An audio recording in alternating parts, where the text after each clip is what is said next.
Welcome to Savvy Business, Life Unscripted, with your host, Christina Rivera, where our guests share their wisdom and valuable business tips, empowering our audience to expand their personal potential.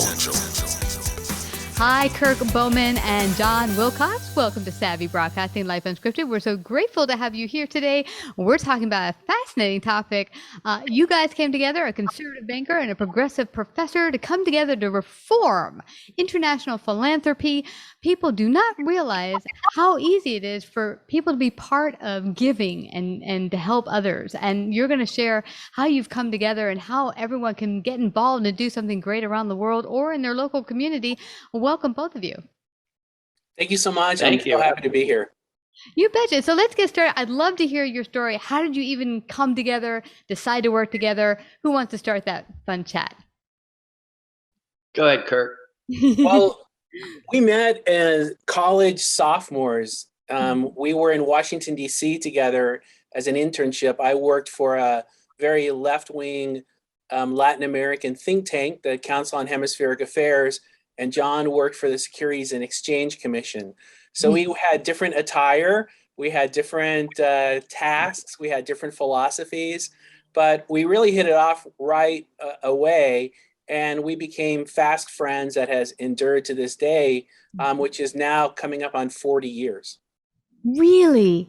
40 years. That's phenomenal. I don't know too many people I've been friends with for that long. We've dissipated, gone our own way. That is fabulous. Now, how did it come to where you decided we're going to make a big difference together in the world of philanthropy? How did that come about? Jon, do you want to share? Well, Kirk, professor, and we've been very fortunate in our lives.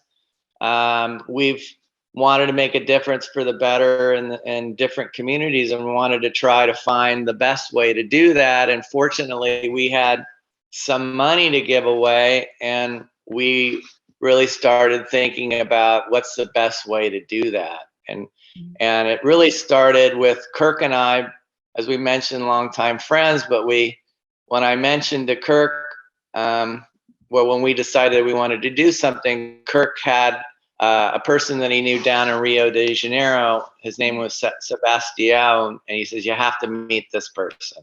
And that's kind of what really started the journey. And we ended up, this guy started this group called Marathas, which teaches children badminton to get them off the streets. And he was super innovative. He got tired of losing and training the normal way, and decided to teach the kids a 5-step samba dance program, which increased their foot speed. And today, or the last Olympics, both the Olympians from Brazil came from this little favela. And then we immediately fell in love with this person and started asking ourselves, how many of these other local superheroes in the global South exists? And that really started on our journey. Wow. I love that because I've taken a number of martial arts, and I remember the first time taking Tai Chi, and it's super slow. And I said to the teacher, oh, this is really nice and beautiful and elegant, but it seems like you're dancing to me. It doesn't even seem like you can fight. And then she told one of the master students, come up here. And then she did it full speed and showed how once you learn to, understand the mind-body connection and work through the moves, you can actually, you can defend yourself. So she showed a fight series, and I was like, wow, okay, it's not just graceful and dancey, it actually has some purpose. So it's cool to see that he was able to do that. Now, where did you come about creating Rise Up, and what is that for audience? Well, we started working on some global philanthropy projects in Fiji in the traditional way of trying to establish some really innovative, brilliant projects in the coastal villages. And they all turned out to be disasters. So we started to think, why were these such failures when they were so well planned and had so much potential, and we had so much money, and we had local stakeholders, we did everything right, why did it fail? So we started to investigate the successful programs, and we found very few. We found a really big failure rate in global philanthropy projects. And Jon was a community banker. And so one day he tapped me on the shoulder and he said, you know why community banks don't fund startups? because startups fail 70 to 90% of the time. And that's what we're trying to do too often in global philanthropy, is start up projects in a country where we don't know the language very well, we don't have kinship connections, we don't know the legal system or the culture. And so the failure rate is incredibly high for all of these projects, or it's incredibly inefficient. So we decided to test a model where instead of starting our own projects, we would be essentially anonymous sidekicks to the existing local superheroes who have been successful in their communities for at least 10 years. So they have this real track record of success. And so Rise Up and Care was a vehicle for us to be able to provide resources to these local superheroes, and also to be able to test this model with 32 cases. And that's what we talk about in the book, Reimagining Global Philanthropy. I'd also mention that we have 1 hour documentary films and 2-minute trailers about each of these organizations at our book website for free. And that is at www.reimagine.care. And you can actually watch the trailer about Sebastian and the 1 hour award-winning documentary film. And you can really understand why the passion and the knowledge and the innovation of these local superheroes is so superior to us coming in from abroad. Wow. You know what? This is phenomenal for me because I remember Kurt many years ago. I had a gal on who worked for an organization that would help the hungry in third world countries. And she said to me, as a young 18-year-old, I'm like, I'm going to go out there. I'm going to help all these poor people.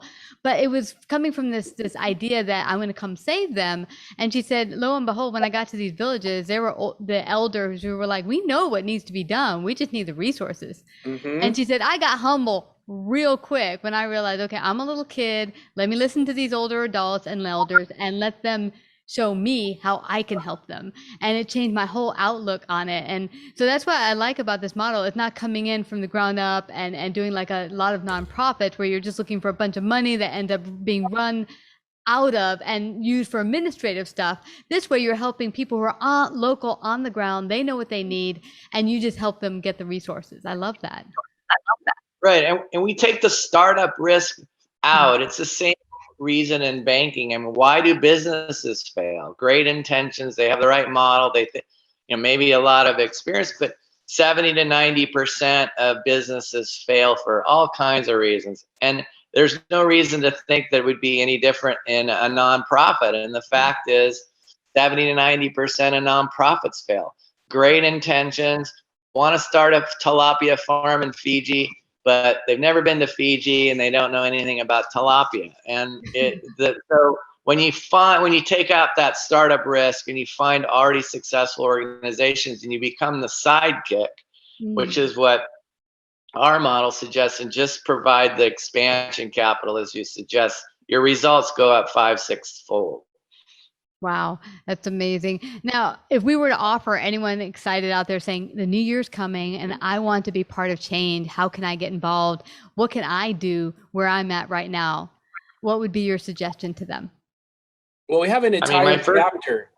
Our final chapter of the book, Reimagining Global Philanthropy, goes step by step through ways that you can make a big impact difference. And the first thing is to really examine yourself and your intentions and think about being efficient and about celebrating the local leaders and not stealing their thunder. So there are churches, for example, in Mexico that are painted every summer 4 times by different groups going to the global south to do good, right? Or there are people that go to lay bricks in villages to build schools. And at night, the local villagers take all the bricks down and relay them because the volunteers don't have the skill set to even lay the bricks. So the efficiencies are terrible in a lot of global philanthropy. So if you think of yourself as a sidekick and try to add leverage to existing organizations, then you'll get there very quickly. And of course, there's a lot to do right in our own backyards, no matter where we are. Yeah, I love that you say that. That's a good point. So many people focus, where can I go far, far away? Sometimes right there in your neighborhood, you'll find there's, a school suffering. They don't have proper resources to educate the kids or whatever. And you could just be a sidekick there, come in and help. I myself had trouble reading, was several grades behind because of severe dyslexia. I had volunteers come in and help me read. So that was, if I didn't learn to read, I'd be in very big trouble right now. So I'm very grateful to those volunteers. So something like that even. What's your take, Yeah. Jon? Find the locals. There's always a local superhero Yeah. in every neighborhood. And you find those people that just literally dream about helping other people. That's all they do. They're just why they're there. I mean, how they get this passion or dreams, I have no idea. But there are people in every neighborhood that are doing great things in their community. And if you can identify those people and give them the pat on the back or some financial support, they know how to deploy the money and get the highest impact. Yeah, absolutely. Well, I'd love to hear from both of you one great story that just really jazzed you that you've gone through in creating the philanthropy efforts. Let's start with you, Kirk. Do you have one exciting story you'd like to share with the audience about something you experienced? Well, I want to go back to this character, Sebastian. Okay. Because I actually met Sebastian through a fluke on social media from someone in Switzerland. I had a group of students from Georgia Tech. And of course, students are always told at American universities that they can change the world, that they have all the innovation, all the great ideas. And it's really hard for us to think, what can we learn from poor people, often people of color in marginalized neighborhoods? Because we really carry with us in global philanthropy this white man's burden view of the world, that we're going to help save and bring salvation and civilization. And so we went and we met this guy, Sebastian. He's a huge man, has the biggest hands. He gives you a hug and it really transforms your life. And our students met this guy and we went to this very small favela in the outskirts of Rio de Janeiro. We were a little bit nervous, to be honest. And he has this enormous blue building which houses 4 indoor badminton courts. And if you can imagine someone building a badminton center with 4 indoor courts, a library, cafeteria, dormitory, with his bare hands over 17 years. And you start to imagine the passion and the connection that some of these local superheroes have with their community and neighborhood. And then he showed us how he came up with this 5-step program to teach the kids how to be badminton champions through samba dancing. And he put us through the first practices. And a light went off in my head because we always study at universities, innovation. And for us, innovation always has to have something with technology. But this light went off, it was like a eureka moment that this is real innovation that has a much bigger social impact than a lot of this technology being done at Georgia Tech or MIT. Yeah. And that we really need to re-examine our assumptions that we have all the solutions.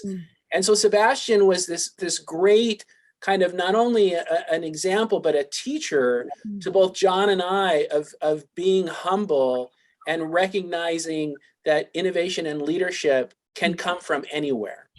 It's so cool. I love that. We do get so caught up in our modern technology, our cell phones, our smartphones, without realizing sometimes you can go back to good old imagination. Tell me, Jon, what's your wonderful story that you like just stands out for you as one of your favorites?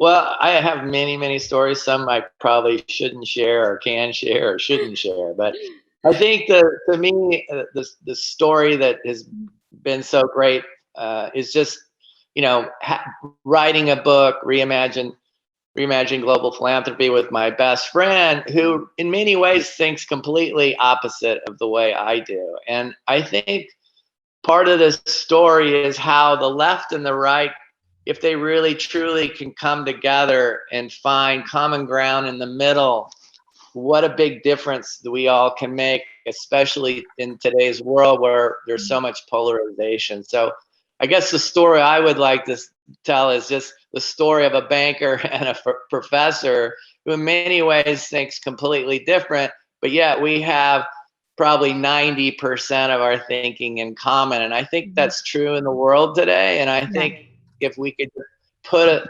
aside some of the more extreme thoughts or opinions that we have and find common ground, we could really make a difference, not only in philanthropy, but in many, many other things.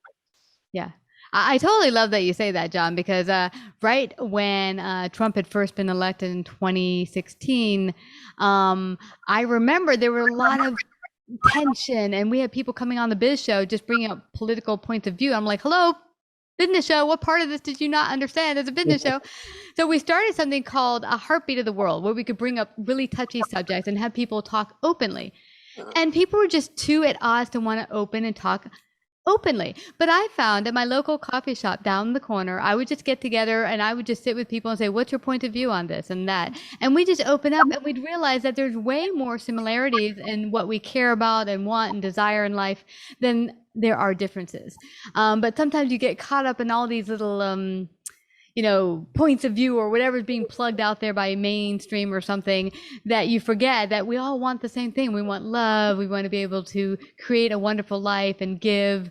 And, so if we get back to that, so I really love that, Jon. But, guys, we could be here for hours. You've offered so much to our audience. Where can they find out more about you, Reimagining Global Philanthropy, your book, and find out more about Rise Up? How can they do that? We have a website at www.reimagine.care, which is the webpage for the book. It also has discussion questions, a way to get a hold of us if you're having a book club meeting that you want us to come on, and of course, access to these award-winning trailers and documentary films that were co-directed by Katja Lund, who was the co-director of City of God. And then Rise Up and Care has a website, riseup.care, and you can get a hold of us through that. Awesome. I will That's have both. That's a 501(c)(3) nonprofit, and 100 cents at every dollar goes to charity. Kirk and I, we cover all the administrative costs, and so there's no overhead hang. I love it. And so I'll have both of these websites on your show page. And again, thank you both for coming to Savvy Broadcasting today. Thank you. Right. It was a pleasure. Thank you. Like, subscribe, and share this episode. To listen to more Savvy episodes and Savvy Biz Tips, go to www.lifeunscriptedradio.com. To find out about our paid sponsorship opportunities or how to become a guest, email Christina at lifeunscriptedradio.com.